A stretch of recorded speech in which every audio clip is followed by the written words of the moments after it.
রাজধানীর সড়কে শৃঙ্খলা ফেরাতে এবং জনসাধারণের নিরাপত্তা নিশ্চিত করতে কঠোর অবস্থানে যাচ্ছে ঢাকা মহানগর পুলিশ ডিএমপি। বিশেষ করে ফিটনেসবিহীন, লক্কর-ঝক্কর এবং চলাচলের অনুপযোগী যানবাহনের বিরুদ্ধে এবার সাঁড়াশি অভিযানে নামছে ডিএমপি। ৬ মে এ সংক্রান্ত একটি গণবিজ্ঞপ্তি জারির মাধ্যমে বিষয়টি নিশ্চিত করা হয়েছে। বিজ্ঞপ্তিতে বলা হয়েছে, ঢাকা মহানগর এলাকায় যেসব যানবাহন ইতোমধ্যে তাদের নির্ধারিত সময়সীমা বা ইকোনমিক লাইফ অতিক্রম করেছে সেগুলো আর সড়কে চলতে পারবে না এবং এ নিয়ে সংশ্লিষ্ট মালিক ও চালকদের এ ধরনের যানবাহন চলাচল বন্ধ রাখার জন্য বিশেষভাবে অনুরোধ জানানো হয়েছে।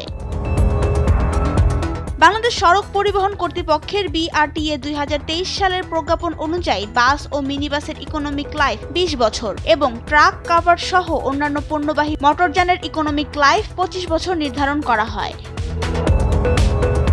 তবে ডিএমপির দাবি, এই নির্দেশনা মানছে না যানবাহন এবং বর্তমানে কিছু লক্কর-ঝক্কর, ঝুঁকিপূর্ণ ও অনুপযোগী বাস এবং পণ্যবাহী যানবাহন রাজধানীতে চলাচল করছে। সব যানবাহন প্রায়ই রাস্তা, উড়াল সড়ক ও সেতুর ওপর বিকল হয়ে তীব্র যানজটের সৃষ্টি করছে। ফলে জনদুর্ভোগ চরম রূপ ধারণ করে এবং সড়ক নিরাপত্তা মারাত্মকভাবে বিঘ্নিত হচ্ছে।